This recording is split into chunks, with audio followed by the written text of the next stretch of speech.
À bien des reprises, Dieu dans le passé a parlé à nos pères par les prophètes. À la fin, en ces jours où nous sommes, il nous a parlé par son Fils. Alléluia,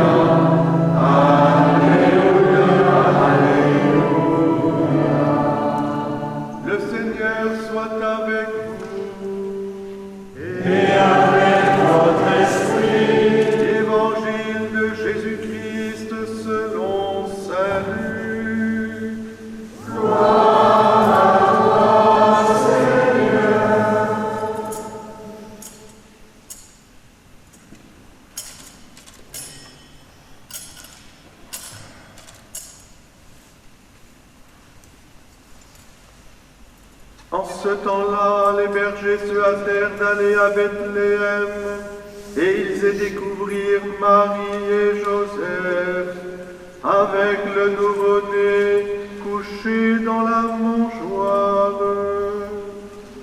Après avoir vu, ils racontèrent ce qui leur avait été annoncé au sujet de cet enfant. Et tous ceux qui entendirent s'étonnaient de ce que leur racontaient les bergers. Marie, cependant, retenait tous ces événements et les méditait dans son cœur. Les bergers repartirent, ils glorifiaient et louaient Dieu pour tout ce qu'ils avaient entendu et vu, selon ce qui leur avait été annoncé.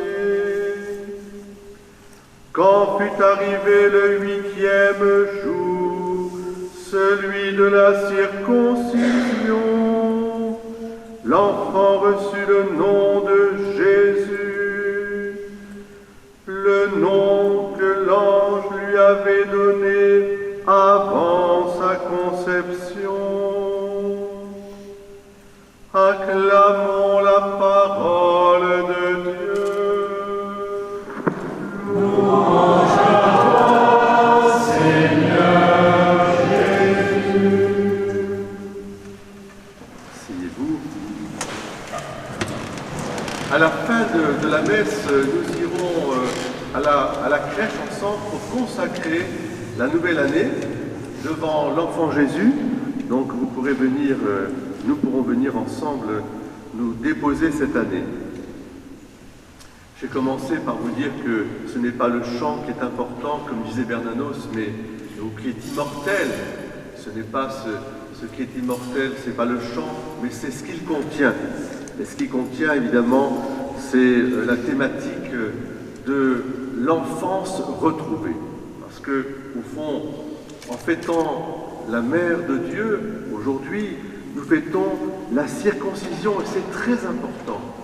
Aujourd'hui, on est un petit peu frileux de ces choses charnelles. D'un côté, on peut dire qu'on montre la chair dans tous ses états et dans ce qu'elle a, au contraire, de peu reluisant et de souvent avilissant et de souvent violent. Mais la circoncision du Christ est très importante parce qu'elle est l'affirmation concrète que Dieu s'est vraiment incarné. Il s'est fait homme dans un peuple, le peuple d'Israël, avec cette alliance conclue pour que le nom de Dieu soit révélé, le Dieu unique, l'Éternel, hein, ce nom béni que nous avons entendu dans la première lecture. Parle à tes fils, voilà, que le Seigneur te bénisse et te garde. Ils invoqueront mon nom et moi je les bénirai. Le nom sacré, ce nom divin, Dieu, l'Éternel. Et voilà que ce nom divin, eh bien, il apparaît, il se laisse voir dans un visage d'homme. Et pas n'importe quel visage d'homme. Un visage qui va porter un nom donné à la circoncision. Et ce nom, c'est Jésus. Yeshua, Dieu sauve. C'est le nom, ou l'Emmanuel, aussi Dieu avec nous. C'est un Dieu qui s'incarne profondément dans notre humanité, dans notre création tout entière, pour la relever, je dirais, pour lui redonner justement cet esprit d'enfance. Il n'y a de vrai que l'enfance.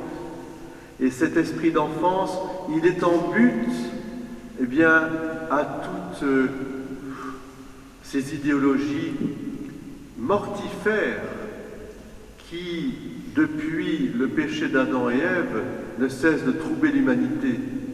Vous serez comme des dieux, c'est-à-dire montez sur vos ergots, vous serez des adultes, ni Dieu ni maître. Toutes ces idéologies à la fois totalitaires, matérialistes, je dirais presque robotiques, parce qu'on sait que Bernanos, dans un de ses livres, il a écrit déjà sur le monde des robots.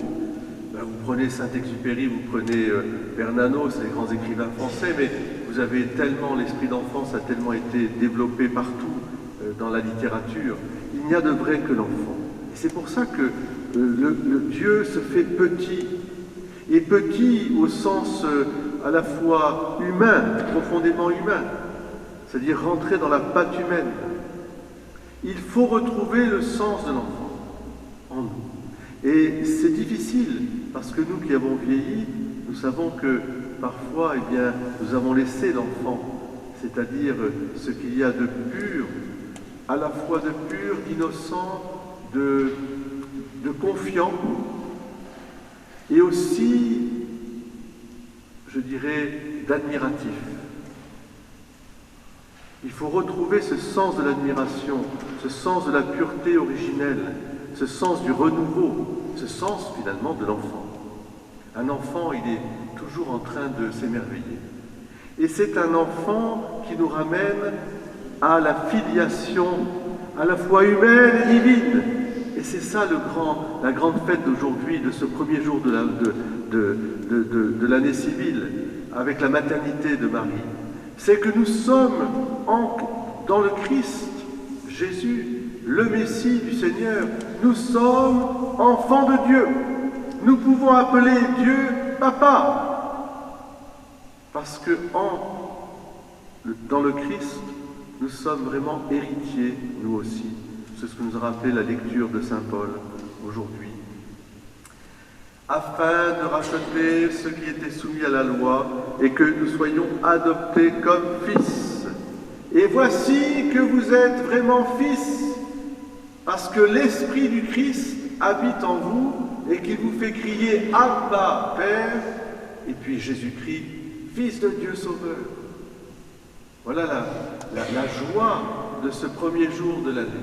Et il nous faut la garder, cette joie. Il ne faut pas nous la laisser voler. Il ne faut pas se laisser voler l'enfant qui est en nous.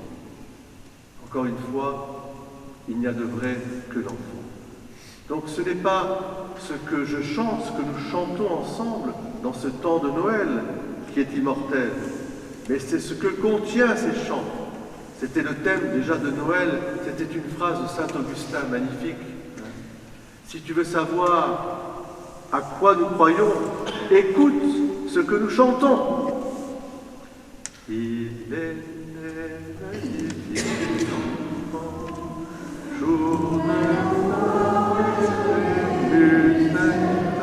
il est né le divin enfant, chantons tous certainement. 8e jour. Est-ce que vous comprenez le sens profond? C'est la loi de Moïse, 8 jours après. Et pour nous, 8 jours, c'est l'octo-égos, c'est le 8e jour, la recréation parfaite, la résurrection. En ce 8e jour, qui est le premier jour là pour nous aussi, en ce jour nouveau, eh bien, c'est déjà la vie éternelle qui est déjà annoncée par ce retour à l'enfance. Eh bien, dans la prière, puisque cette année est marquée par le thème de la prière, moi je vous invite dans la prière à retrouver, à garder cet esprit d'enfance, parce qu'un enfant est quelqu'un, en lui, nous savons que nous pouvons tout demander à Dieu. Un enfant n'a pas de complications. Il a confiance. Il sait qu'il peut demander et que sa prière sera exaucée. Parce que quand un enfant crie, le Seigneur, d'abord ses parents entendent, et le Seigneur entend. Alors, très belle et heureuse année, ensemble. Eh bien, on va le faire même maintenant. On va aller, moi j'ai envie d'aller avec vous déjà, consacrer la nouvelle année avant de célébrer la messe, l'Eucharistie ensemble. On va se déplacer vers la crèche tous ensemble.